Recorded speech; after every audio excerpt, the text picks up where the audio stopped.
Ese koko uburengerazuba bw'isi burashaka gutsinda Uburusiya? Icyo ni ikibazo buri munsi mbabaza, ariko uyu munsi natekereza Leta Zunze Ubumwe za Amerika, Ubwongereza n'ibindi bihugu birimo kwaha kw'ibyo ngibyo mu muryango ngo wiswe uw'ubwirinzi mu bya gisirikare bansubiza neza kuri icyo kibazo mbabajije. Uyu munsi turishimira neza ibyakozwe ku rugamba, igisirikare cyacu cyongeye gutanga ishema ku Burusiya, bakoze iby'ingenzi byagombaga gukorwa. Perezida wa Ukraine cyangwa se igikoresho cya Leta Zunze Ubumwe za Amerika, igikoresho cy'abanyamurayi cyo cyavuze ko hari intwaro cyamaze kwakira zo guhangana n'igisirikare cyacu gikomeye, ariko uyu munsi twakoze iby'ingenzi mu gihe nyacyo. Twafashe izo ntwaro zose, izaducitse twazisandaje. Turababwiza ukuri, erega intambara ntabwo ari izarangiza ikibazo kiri hagati yacu. Icy'ingenzi nuko bagomba kwemera ingingo zose twabashyize imbere, ubundi bakumva icy'ingenzi. Mwese muzi by'umutekano w'Uburusiya, mwese muri abasirikare bakomeye, mwese muzi icyo bisobanuye guharanira inyungu z'Uburusiya mu bijyanye n'umutekano. Uyu munsi ndababwira ijambo rimwe gusa, nuko tugomba gukemura vuba iki kibazo. Tugomba kubwira abasore bacu bari ku kibuga cy'imirwano cya Ukraine ko icy'ingenzi ari icya vuba. Ntabwo dukeneye kubona umutekano w'Uburusiya uri mu kaga mu gihe inkozi z'ibibi zo mu burengerazuba bw'isi ziri kutwishimira hejuru.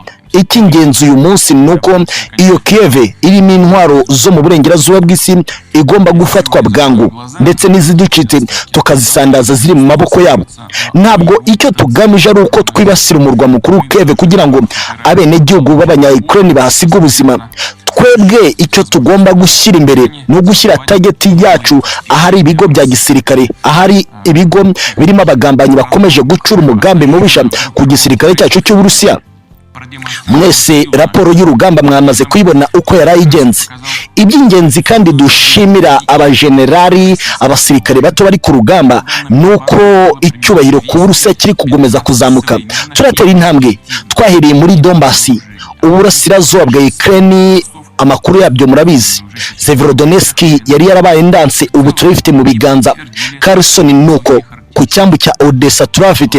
Kharkiv hari hamaze iminsi havutse ikibazo, ariko amasaha 4 ashize mbere yuko tugera muri iki cyumba kiri kuberamo inama, nuko hari amakuru meza yuko indege 6 z'igisirikare cya Ukraine zari ziriho ibirango bikomatanyije by'umuryango ngo w'ubwirinzi bw'abanyaburayi na Amerika Nato zimaze gusandazwa. Izo zose zisandajwe n'imashini yacu nshya y'intambara, n'intwari ikomeye y'Uburusiya. Uburusiya mu kiragano cya none turakomeye, ntabwo ari bya bindi bazanye propaganda yo gushaka gusenya ubumwe bw'abasoviyete. Uyu munsi Uburusiya ni igihugu gifite umwuka umwe. Twese turaharanira inyungu z'Uburusiya, umutekano w'Uburusiya. Ariko uyu munsi nongere mbisubiremo, hari abashaka gukeza abami babiri, hari abashaka gufata uruhande rwacu bagafata no ku ruhande rw'inkozi z'ibibi z'uburengerazuba bw'isi. Turavuga mu magambo y'ukuri, Turukiya, Perezida Recep Tayyip Erdogan uyu munsi arafatwa nk'umugambanyi wacu ukomeye. Arashaka kutwereka ko akeneye ibiganiro bigamije amahoro, ariko amakuru y'ingenzi dufite mu butasi bw'igisirikare cyacu nuko hari indege zitagira abapilote zamaze kugezwa ku butaka bwa Romania ngo zingizwe ku butaka bwa Ukraine. Izo zose n'ubugambanyi bugamije kubangamira ibikorwa byacu byihariye twatangije mu kwezi kwa kabiri. Mugomba gusobanukirwa neza n'abagambanyi bacu abaribo.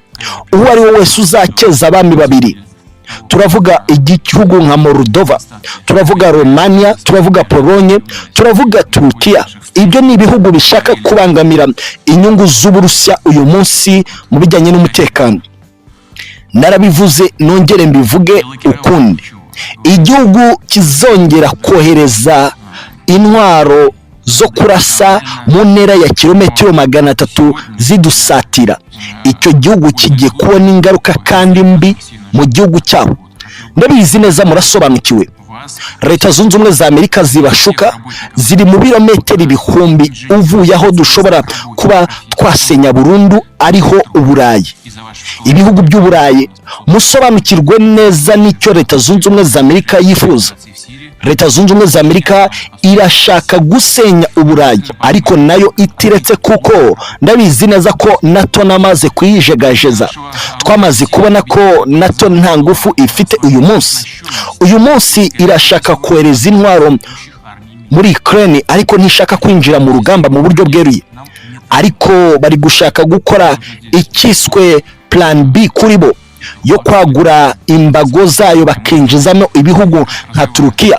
Ariko mbabwiza ukuri, Turukiya iri mu muryango w'ubwinzi bwa gisirikare bw'izo nkozi z'ibibi, ariko nayo hari ibyo itemeraga. Ariko twamaze kumenya ko wari umugambi wa Amerika mu rwego rwo kugira ngo twirekure dukorane na Turukiya ubundi batugambanire. Uyu munsi rero umwanzi wacu n'umwe, inshuti zacu murazizi, tugomba gukomeza. Ntabwo duharanira inyungu z'Uburusiya gusa, turaharanira inyungu z'ikiremwa muntu mw'isi, turaharanira ubwisanzure mw'isi. Turibaza, abanyaburayi mufite byo kurya, mufite buri kimwe cyose, ariko murashaka gutsindagira hasi ubuzima bw'Abanyafrika, ubuzima bw'abo mu burasirazuba bw'isi. Ibyo byose ni umugambi mubi kuri mwe n'ubwicanyi mushaka gukora. Mwakoze ibyorezo mu bihe bitandukanye, nimwe mbwira munyumve.